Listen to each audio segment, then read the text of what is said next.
Oi pessoal, tudo bem? Vamos lá, queridos? Vamos corrigir aí as questões do simulado, segundo simulado realizado aqui no INA no dia 17 de novembro de 2019, tá, queridos? A questão número 1, olha a proposta da questão. O governador do estado X ajuizou representação de inconstitucionalidade perante o Tribunal de Justiça Local, apontando a violação pela lei estadual número 1111, de dispositivo da Constituição do Estado que se apresentam como normas de reprodução obrigatória. Perceba que o próprio enunciado está dizendo que as normas da Constituição do Estado são de reprodução obrigatória da Constituição Federal. Tudo bem? Considerando o exposto, dispõe os idos a seguir. O que são normas de reprodução obrigatória? Para você entender essa relação de normas de reprodução obrigatória, nós vamos voltar um pouquinho na teoria do poder constituinte. E aí nós temos que lembrar que o poder constituinte originário é ele quem faz a Constituição Federal. Só que os estados exercem o poder constituinte derivado, preste bem atenção nisso, decorrente. Tudo bem? Beleza? E o poder constituinte derivado decorrente vai fazer quem? Vai fazer a Constituição Estadual. O que você tem que estar atento? Que o poder constituinte derivado decorrente está subordinado ao poder constituinte originário. Então, entre os dois aqui, queridos alunos, existe o quê? Entre os dois existe subordinação. Tudo bem? Essa subordinação vai impor, preste bem atenção, um dualismo no conteúdo da Constituição Estadual, em que vai acontecer o seguinte: na Constituição Estadual, portanto, imaginemos que se fosse isso aqui, nós vamos ter duas partes, a parte 1 e a parte 2. Na parte 1, as normas repetidas. Tudo bem? E na parte 2, nós vamos ter as normas próprias. Diferenciando uma das outras, as normas repetidas, elas repisam, elas reiteram o conteúdo da Constituição Federal. Por exemplo, o tempo de mandato do governador. A Constituição Federal diz que é de 4 anos, a Constituição Estadual vai apenas o quê? Reiterar isso. Em outras palavras, nós vamos transpor da Constituição Federal a mesma norma para a Constituição Estadual. Isso é que vai ocorrer quando nós temos uma norma de repetição. Tudo bem? As normas próprias, ao contrário do senso, elas são fruto da autonomia do próprio Estado-membro. Feito, gente? Então, olha a pergunta que foi colocada aí. Ó. O que são normas de reprodução obrigatória? São normas da Constituição Estadual que vão reiterar, repetir, repisar o mesmo conteúdo da Constituição Federal. Por qual razão? Porque a Constituição Estadual está subordinada à Constituição Federal. Então, normas de repetição obrigatória são aquelas em que o poder constituinte derivado decorrente vai transpor para o texto da Constituição Estadual, tudo bem? A mesma disciplina, o mesmo comando normativo da Constituição Federal. Beleza? Tranquilos? Vamos para a segunda questão. Olha só a proposta da questão, gente. Diz assim: proposta ação direta de inconstitucionalidade perante o STF, arguindo violação dos mesmos dispositivos da Constituição Federal, cuja reprodução pela mesma lei estadual, a 1111, era obrigatória na Constituição Estadual, sem que tenha ocorrido o julgamento da representação de inconstitucionalidade pelo Tribunal de Justiça Local, poderão as duas ações tramitar simultaneamente. O que acontece aqui, queridos? Ó, preste bem atenção. Dá uma olhada aqui comigo. Ó. Nós aprendemos, então, que existem normas que estarão na Constituição Federal, tudo bem? Cujo conteúdo serão repisados na Constituição Estadual. O que você tem que tomar cuidado aqui? Ó? Nós temos que tomar cuidado porque nós podemos ter isso aqui. Ó. Nós podemos ter uma lei, como ele colocou aí, que é uma lei, observa pelo exercício, ela é uma lei estadual, não é isso? Uma lei estadual. E essa lei estadual, o que acontece com ela? Nós sabemos que o direito estadual ele sofre controle perante a Constituição Federal de 88 e ele também sofre controle perante a Constituição Estadual. Então, o controle do direito estadual perante a Constituição Federal é o controle federal. E o controle de constitucionalidade, não é, da lei estadual perante a Constituição estadual é o controle estadual. Tudo bem? Belezinha? Qual é a proposta do nosso exercício aí? A proposta do nosso exercício é se é possível, isso aqui, ó, preste bem atenção. Lá no controle de constitucionalidade federal, nós temos, por exemplo, uma ação direta de inconstitucionalidade contra a lei, que ele colocou aí, 1111. E se é possível a representação de inconstitucionalidade, que nada mais é do que a ADI estadual, também contra quem? Também contra a lei 1111. Então, primeira pergunta, é possível que a mesma lei sofra ao mesmo tempo o duplo controle? É possível? É possível porque o direito estadual sofre como referencial de validade tanto perante a Constituição Federal quanto perante a Constituição Estadual. Então, a mesma lei pode ser atacada perante o STF, como pode ser impugnada perante o Tribunal de Justiça. Tudo bem? A pergunta que surge é, se houver esta situação de duas ações atacando a mesma lei perante fundamentos de validade distintos, qual vai ser a consequência? E a pergunta aí que ele faz é isso. Olha o finalzinho lá.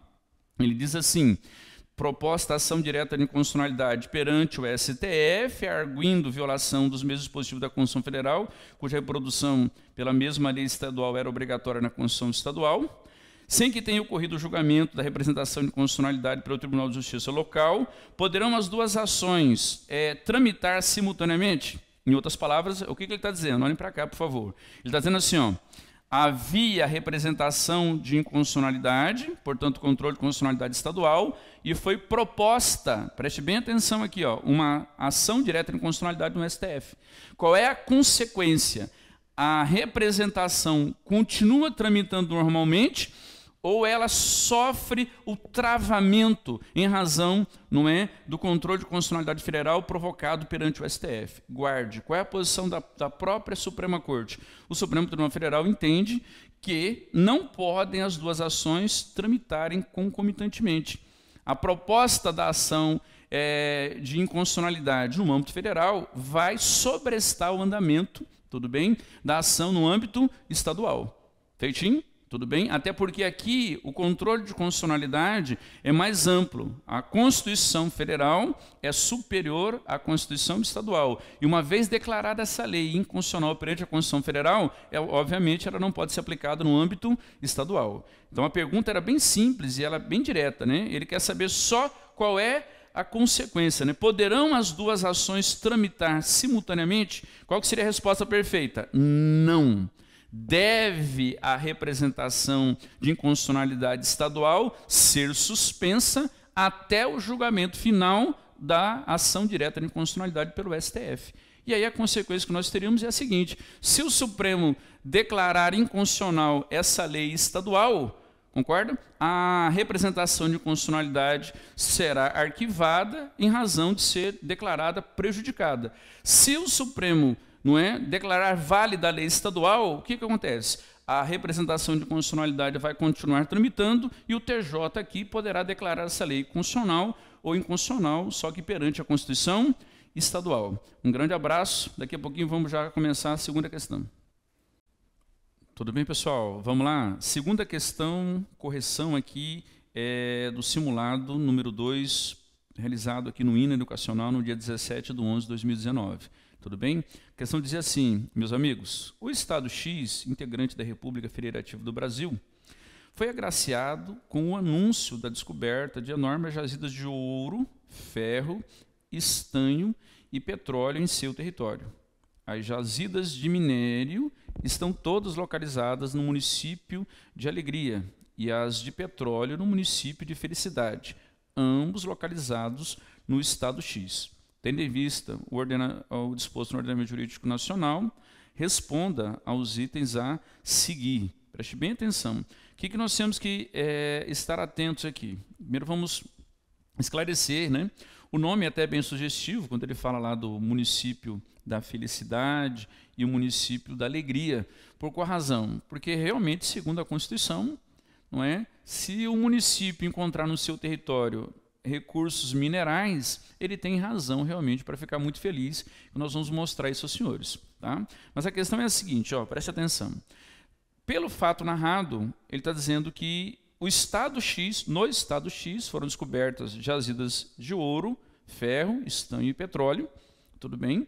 E ele indicou especificamente, não é isso, o município da Alegria, tendo petróleo, e o município da Felicidade, o município da Alegria, né, tendo as jazidas de minério, né, e o município da Felicidade tendo as jazidas de petróleo. Tudo bem? O que nós temos que entender aqui? Ó? Olha a pergunta. A qual ente federativo pertencem os recursos naturais recentemente descobertos? Tudo bem? Os demais entes em cujos territórios se deu a descoberta recebem alguma participação no resultado da exploração desses recursos? Qual seria a resposta mais adequada? Perceba que aqui eu tenho duas perguntas, não é? Apresentadas no mesmo item. Então eu teria que colocar aí, se fosse na prova da OAB, A1 e A2. Olha a primeira pergunta. A qual ente federativo pertencem os recursos naturais recentemente descobertos? O que diz a Constituição? Presta atenção. Que os recursos minerais, tudo bem, inclusive os do subsolo, pertencem a quem? Pertencem à União. Então, são patrimônio nacional, tudo bem, que vai ser de titularidade de quem? Da União. Onde eu encontro isso? Artigo 20, no inciso 9. Os recursos naturais pertencem à União. Tudo bem? Então, a qual ente federativo pertence aos recursos naturais recentemente descobertos? Qual seria a resposta top?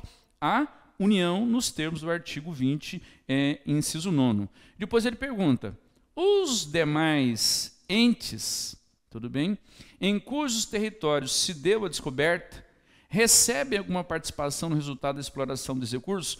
Aqui você tinha que ter uma cautela, pelo seguinte, você teria que observar que no exercício ele falou de quantos entes? Ele falou de 3.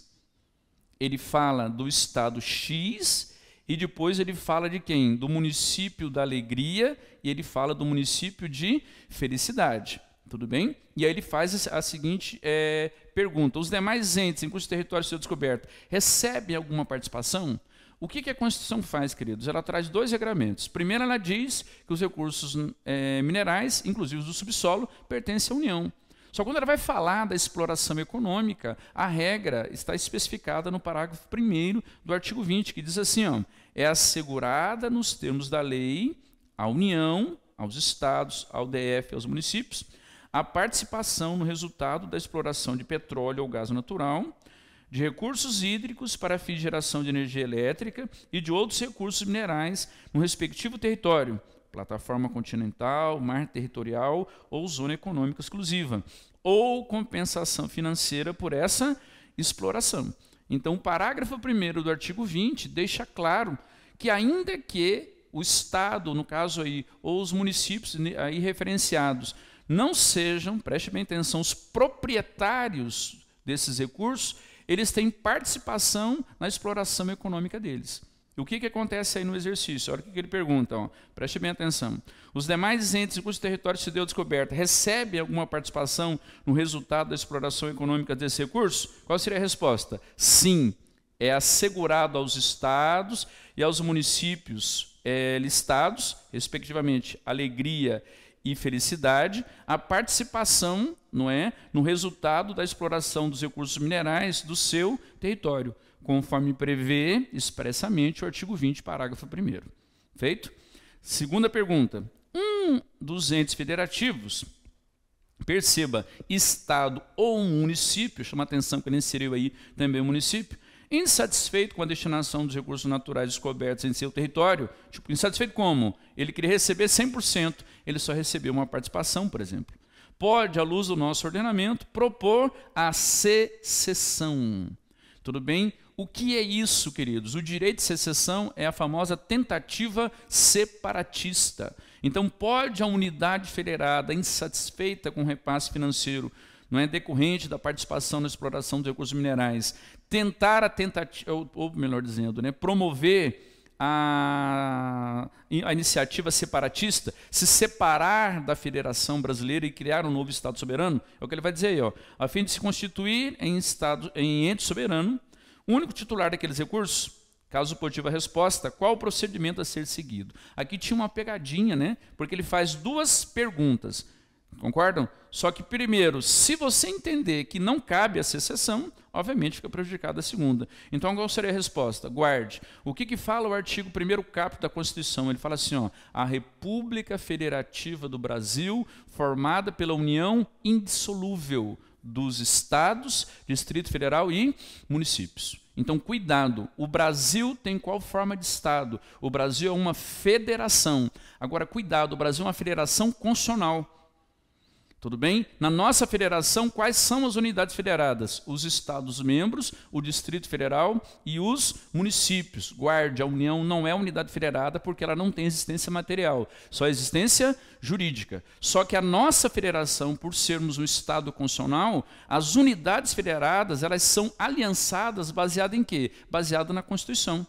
Aí eu lhe pergunto, presta atenção, existe alguma norma dentro do nosso ordenamento superior à Constituição? Não. Então, aquilo que a Constituição aliançou, existe alguma norma que pode quebrar? Não. Qual é a consequência disso? A consequência é que essa aliança de unidades federadas, tudo bem, é uma união indissolúvel e, por consequência, é vedado no Brasil a tentativa separatista. Onde eu vou fundamentar isso? Você pode fundamentar primeiro no caput do artigo 1º da Constituição, que fala expressamente que a aliança entre unidades federadas no Brasil é uma união indissolúvel. E qual pode ser o segundo artigo? Não é isso? É muito comum citar o artigo 18, mas eu acho melhor você citar o artigo 34.1. Porque o artigo 34 ele fala da intervenção federal. E uma das causas interventivas, não é, para a intervenção federal é o quê? É manter a integridade nacional. Resumindo, a Constituição rejeita a secessão, portanto, ela veda a tentativa separatista e ela já traz uma medida política, caso ela ocorra. Qual? A intervenção federal. Tudo bem? Belezinha? Então, nessa resposta aí, para o restante da pergunta, não é? Um dos entes federativos, insatisfeito com a destinação dos recursos naturais descobertos em seu território, pode, à luz do nosso ordenamento, propor a secessão, a fim de se constituir um ente soberano, único titular daqueles recursos. Qual seria a resposta correta? Não pode. Tá? A secessão ou tentativa separatista é vedada por força da norma contida no caput do artigo 1º, e, se uma vez intentada, não é, será causa de quê? De intervenção federal. Beleza, queridos? Um abraço. Daqui a pouquinho vamos falar da resposta da terceira questão. Mais uma vez, meus amigos, vamos lá. Vamos dar continuidade aí. Agora, vamos resolver a questão número 3 do simulado 2, aplicado dia 17/11 de 2019 aqui no Hino Educacional. Tudo bem? Olha a proposta da questão.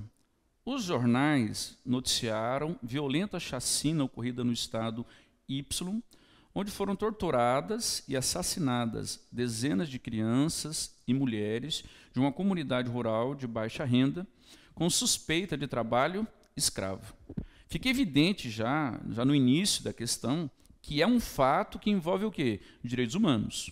Ele fala expressamente em chacina, ele fala em que pessoas foram torturadas e ele fala que pessoas foram assassinadas. E ele ainda diz dezenas de crianças e mulheres. Tudo bem? É aberto o inquérito policial para investigação dos fatos e, passado um mês do ocorrido, a polícia e as autoridades locais mantêm-se absolutamente inertes, configurando de forma patente omissão na apuração dos crimes. A imprensa nacional, e aí chama atenção para esse detalhezinho aí, e a internacional dão destaque à omissão, afirmando que o Estado Y não é capaz de assegurar a proteção a diversos direitos humanos contidos em tratados internacionais do que o Brasil é signatário. Essa parte você tinha que grifar, porque ela é o núcleo aí do fato, tá? Afirmando que o Estado Y não é capaz de assegurar a proteção aos diversos direitos humanos contidos em tratados internacionais dos quais o Brasil é signatário. Aí vem a pergunta, o que se entende por federalização dos crimes contra os direitos humanos? Primeira coisa que nós temos que entender, tá? Queridos, a Constituição de 88 inaugurou no Brasil o neoconstitucionalismo, tudo bem? E o foco do neoconstitucionalismo, dessa nova visão constitucional, tudo bem? É a proteção à pessoa humana. Então, para a Constituição de 88, o homem é o valor supremo do Estado. Por isso, quando você olha para o artigo 1º, não é? Entre os princípios fundamentais está a dignidade da pessoa humana. Tudo bem? E isso, preste bem atenção, é evidenciado, em outras palavras, a Constituição protege a condição humana, tanto no âmbito interno quanto no âmbito internacional. Você encontra no artigo 1º a dignidade da pessoa humana e você encontra no artigo 4º Constituinte falando sobre o quê? Sobre a prevalência dos direitos humanos. Tudo bem? Então, o homem é o valor supremo do Estado, a Constituição protege a condição humana, seja nas relações que o Brasil participa, não é no âmbito interno e também no âmbito internacional. Tudo bem? Tranquilos quanto a isso? O caso fala de uma outra situação. O caso fala, não é, de situações que envolvem direitos humanos, não é, atrelado à ineficácia do Estado Y na apuração desses ilícitos que afrontam a condição humana, tudo bem? Inclusive afrontam regras de tratados internacionais. Tudo bem? Por que isso é importante? Porque daí eu tenho que trazer a este cenário, não é, as inovações que foram colocadas no texto da Constituição pela reforma do Poder Judiciário. Entre várias inovações que a reforma do Poder Judiciário trouxe, ela trouxe a famosa federalização dos crimes envolvendo o quê? Direitos humanos previstos em tratados internacionais, do qual o Brasil faça parte. Tudo bem? E o que significa essa federalização? Que foi o que ele perguntou. O que se entende por federalização dos crimes contra os direitos humanos? O que é isso? O que é isso? A federalização nada mais é do que o deslocamento da competência da Justiça Estadual Comum, tudo bem? Para onde? Para a Justiça Federal de primeiro grau. É a combinação de duas normas, queridos, o 109.5, combinado com o parágrafo 5º. Então, naqueles casos de grave violação a direitos humanos, é possível a federalização, tudo bem, da apreciação deste caso. De que maneira? Nós vamos deslocar a competência da Justiça Comum para a Justiça Federal através de uma ferramenta processual chamada incidente de deslocamento de competência. Então, quando que eu tenho a federalização dos crimes envolvendo direitos humanos? E como que ela ocorre? Para que eu tenha essa federalização, eu tenho que ter o quê? Grave violação a direitos humanos prevista em tratados internacionais. Para que ela ocorre? Para tornar efetiva, portanto, material, concreta, não é, a proteção aos direitos humanos previstos em tratados internacionais. Tudo bem, pessoal? Como é que se dá essa federalização? Como é que nós tiramos, não é isso? A apreciação, não é, dessa situação da Justiça Estadual e levamos para a Justiça Federal de primeiro grau, juízes federais. Como fazemos isso? Através de uma ferramenta processual chamada incidente de deslocamento de competência. Tudo bem? A pergunta: o que se entende por federalização dos crimes contra os direitos humanos? O deslocamento da competência da Justiça Comum para a Justiça Federal de primeiro grau naquelas situações de grave violação a direitos humanos previstas em tratados internacionais com fundamento no 109.5, combinado também com o parágrafo 1º. Beleza? E a ferramenta é o incidente de deslocamento de competência. Olha a segunda pergunta. O presidente da República pode requerer a aplicação do Instituto, que é a federalização? Perante qual juízo o Tribunal Brasileiro deve ser suscitado o Instituto da Federalização dos Crimes contra os Direitos Humanos? Primeiro, vamos esclarecer o seguinte. O deslocamento da competência da Justiça Estadual Comum para a Justiça Federal, esse deslocamento é chamado de federalização, tudo bem? Porém, a ferramenta, o instrumento é o incidente de deslocamento de competência, tudo bem? Que é uma ação autônoma. O que significa o incidente? Ela é uma ação proposta ao órgão do Poder Judiciário competente.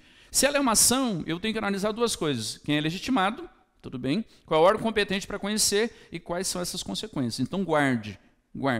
Como é que eu vou conseguir materializar a federalização? Guarde aqui comigo. Ó. O Procurador-Geral da República vai ingressar com incidente de deslocamento de competência aonde? Cuidado, no STJ. Se o STJ acolher a tese do PGR, portanto, se ele promover o deferimento, o acatamento das razões do incidente, ele vai determinar o deslocamento dessa lide, dessa causa que envolve direitos humanos, da Justiça Estadual para quem? Para o juiz federal, para a Justiça Federal de primeiro grau. Então, algumas coisas são importantes para a prova dos senhores. Guarde. Primeiro, o incidente é de competência exclusiva, só o PGR.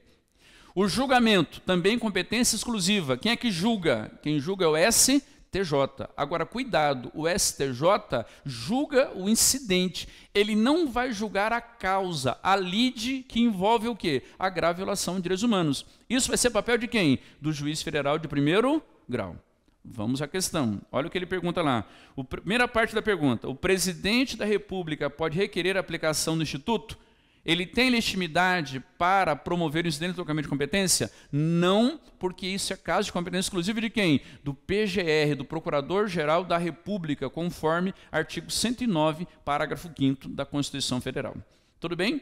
Depois ele pergunta, perante qual juiz ou tribunal brasileiro deve ser suscitado o Instituto da Federalização dos Crimes contra os Direitos Humanos? Guarde, a competência para conhecer do incidente, ela é exclusiva de quem? Ela é exclusiva do STJ. Só o STJ pode julgar o incidente de deslocamento de competência. Porém, se ele der pelo deferimento, a competência vai se deslocar do órgão estadual para o juiz federal de primeiro grau. Beleza, pessoal? Tudo bem? Tudo conforme artigo 109.5, combinado com o parágrafo 5º da Constituição Federal. Beleza, amigos? Muito obrigado. Na sequência, vamos resolver a última questão. Oi, pessoal. Vamos lá, meus amigos. Olha, correção da quarta questão do simulado aí do dia 17/11 de 2019. Vamos lá? Olha só o que narra a questão. Ela diz assim, denúncias de corrupção em determinada empresa pública federal foram publicadas na imprensa, o que motivou a instalação na Câmara dos Deputados de uma comissão parlamentar de inquérito, uma CPI. Em busca de esclarecimento dos fatos, a CPI decidiu convocar vários dirigentes da empresa pública para prestar depoimento. Em razão do interesse público envolvido, o jornalista que primeiro noticiou o caso na grande imprensa também foi convocado a prestar informações sob pena de condução coercitiva, de modo a revelar a origem de suas fontes, permitindo assim ampliação do rol dos investigados. Outra decisão da CPI foi a de quebrar o sigilo bancário dos dirigentes envolvidos nas denúncias de corrupção, objeto de apuração da comissão. Com base nessas informações, responda os itens a seguir. Tudo bem? Aqui vou te dar uma dica já de plano, presta atenção, queridos. O que é cobrado no exame de ordem sobre a Comissão Parlamentar de Inquérito? É o que ela pode fazer e o que ela não pode. Então nós temos que entender qual é o perfil constitucional das comissões parlamentares de inquérito à luz da Constituição de 88. Para isso, preste bem atenção. Quando nós olhamos para o texto da Constituição, então vou aqui, ó, Constituição Federal, artigo 58, parágrafo 3º, ele vai falar sobre o quê? Ele vai falar sobre as comissões parlamentares de inquérito ou as comissões parlamentares mistas de inquérito. Tudo bem? Beleza? Então, o que é uma CPI? É um órgão do poder legislativo, então eu teria que fazer aqui já duas distinções. A primeira é essa aqui, ó, é órgão legislativo, porque só pode ser aberta nas casas legislativas a partir de requerimento de 1/3 de seus membros. Porém, presta atenção, apesar de ser órgão legislativo, está exercendo o quê? Está exercendo função investigativa. Tudo bem? Olha que coisa curiosa, apesar de ser órgão legislativo, a CPI vai legislar? Não, a CPI vai investigar. Concorda? E os senhores hão de convir comigo que para investigar tem que ter o que, gente? Poderes investigatórios. Da onde a Constituição tirou os poderes investigatórios, não é, a serem atribuídos às CPIs? Como é que foi feito? Aí o Constituinte ele fez uma coisa muito interessante. Ele foi lá, e tomou como referência os poderes do juiz. Só que olha que coisa interessante. Poderes do juiz, nós podemos estruturar, queridos, em 3 categorias. Nós temos, preste bem atenção aqui, ó, os poderes jurisdicionais, os poderes cautelares, e aqui, ó, os poderes investigatórios. Vamos lá? Quantas categorias de poderes o juiz tem? Vamos, gente. Jurisdicionais, cautelares e investigatórios. Vamos separá-los, presta atenção. Os jurisdicionais são aqueles poderes que o juiz usa para 2 coisas. Primeiro é a produção da coisa julgada. Por exemplo, olha que coisa interessante, uma condenação definitiva. A condenação definitiva dada por um magistrado, presta atenção, é fruto de qual poder? É fruto do poder jurisdicional, tudo bem? E a segunda coisa aqui, ó, determinação, tudo bem? Das providências protegidas pela cláusula de reserva de jurisdição. Professor, o que é isso? O que é essa cláusula de reserva de jurisdição?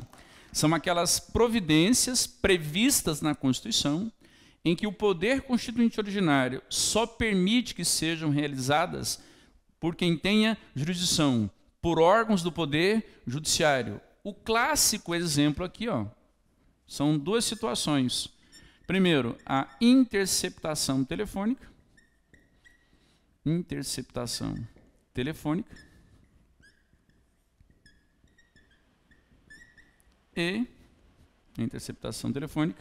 E a busca e apreensão domiciliar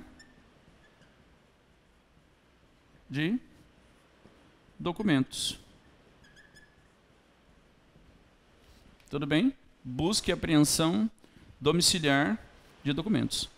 Beleza? Feitinho? Nesses 2 casos, a Constituição só autoriza, por exemplo, a determinação da interceptação telefônica ou a determinação da busca e apreensão domiciliar por quem tenha jurisdição. Em outras palavras, poderes jurisdicionais. Tudo bem?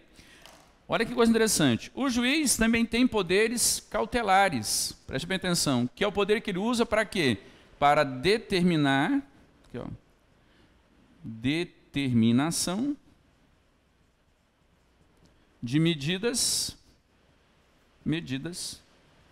preventivas. Então aqui, ó, toda e qualquer providência de caráter preventivo, o juiz faz usando o quê? Poderes cautelares, que é muito comum a expressão poder geral de cautela. Exemplo: arresto, sequestro, penhora, prisão provisória, prisão preventiva, prisão cautelar, a determinação de que o investigado não se ausente de determinada localidade, são medidas o quê? Preventivas. Tudo bem? E aí nós temos os últimos poderes, que são os mais relevantes aqui para as CPIs, não é? Que o juiz pode exercer, que são os poderes investigatórios. Isso aqui, queridos, ó, nada mais é do que o poder de quê? De produção de provas. Tudo bem?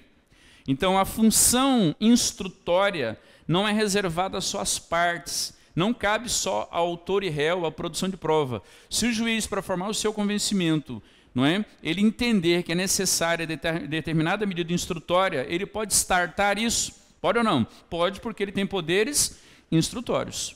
Tudo bem? Belezinha? Isso é muito importante para nós. Por exemplo, aqui, ó, se nós colocarmos a quebra de sigilos.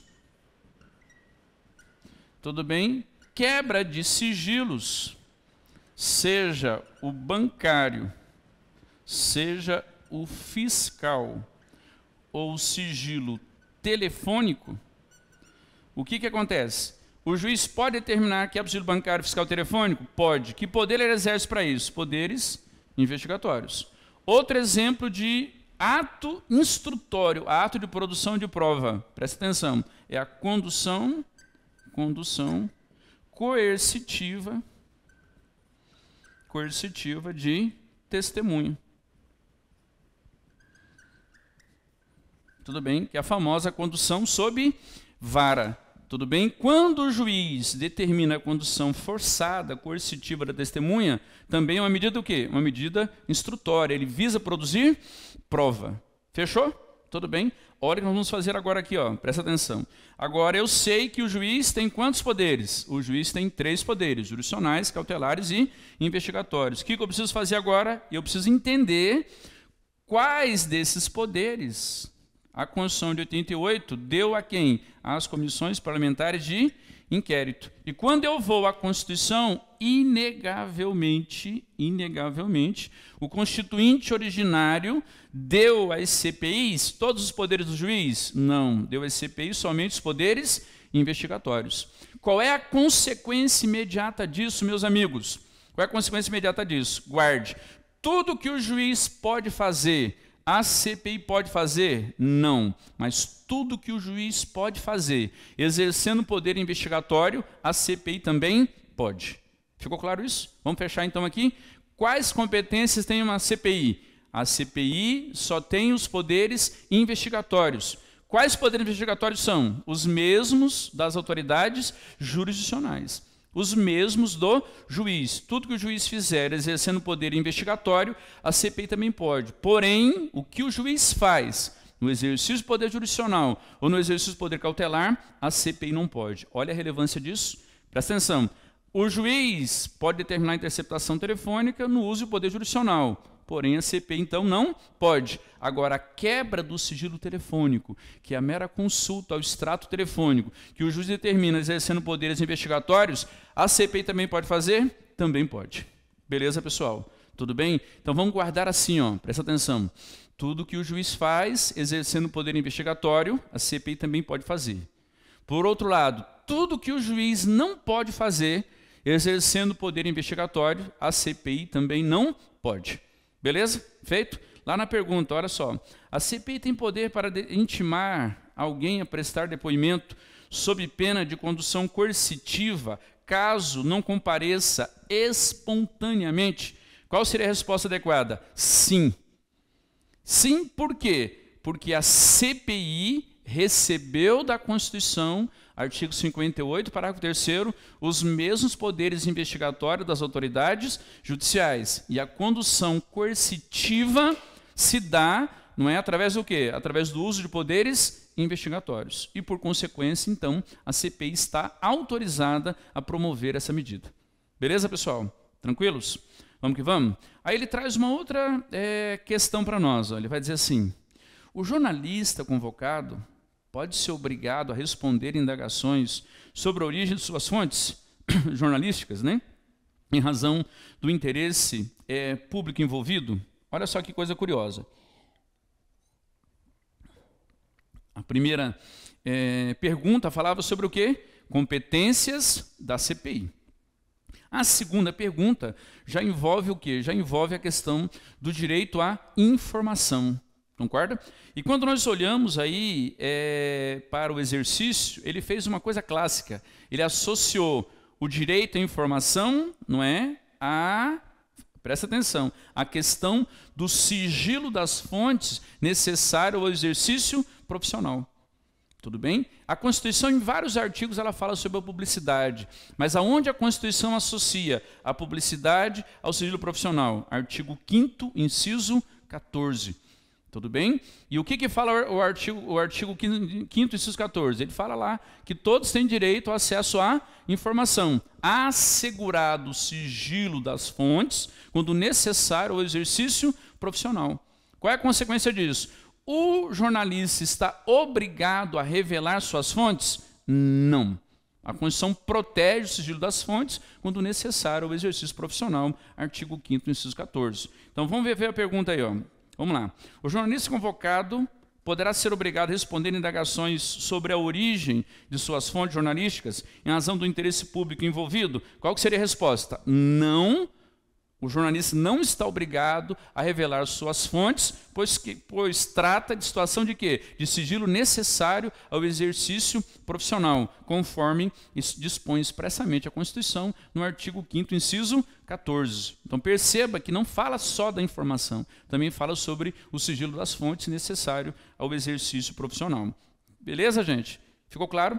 Tranquilos? Vamos para a última. A CPI tem poder para determinar a quebra do sigilo bancário dos investigados? Voltamos mais uma vez a discutir a questão da competência da CPI. Tudo bem? E fala agora numa medida específica, não é mais a condição coercitiva, é o quê? É a quebra do sigilo, não é isso? O que ele fala aí? Quebra do sigilo bancário. Tudo bem? A pergunta é direta. A CPI tem poder para determinar a quebra do sigilo bancário dos investigados? Qual é a posição do Supremo? Preste bem atenção. O Supremo interpretou o artigo 58, parágrafo 3º, e diz uma coisa que é até mesmo óbvia. Porque o que nos interessa saber? Quando é promovida a quebra do sigilo bancário, qual poder o juiz exerce? Quando nós analisamos isso é poder o quê? Investigatório. CPI tem poder investigatório? Tem. Então, CPI pode determinar o quê? A quebra do sigilo bancário. Então, para essa pergunta, CPI tem poder para determinar a quebra do sigilo bancário dos investigados? Qual seria a resposta correta? Sim. Tudo bem? Qual seria o fundamento? Segundo o STF, como a Constituição reconheceu as comissões parlamentares de inquérito aos mesmos poderes investigatórios das autoridades judiciais, pode uma CPI, durante o inquérito legislativo, promover a quebra do sigilo bancário, porque trata de medida instrutória. A quebra do sigilo bancário não é providência fruto do poder jurisdicional, é medida instrutória, então é o poder investigatório que a CPI também possui. Beleza, amigos? Espero que tenham ido muito bem no simulado, tá? A explicação está aí, estou à disposição de vocês. Um grande abraço.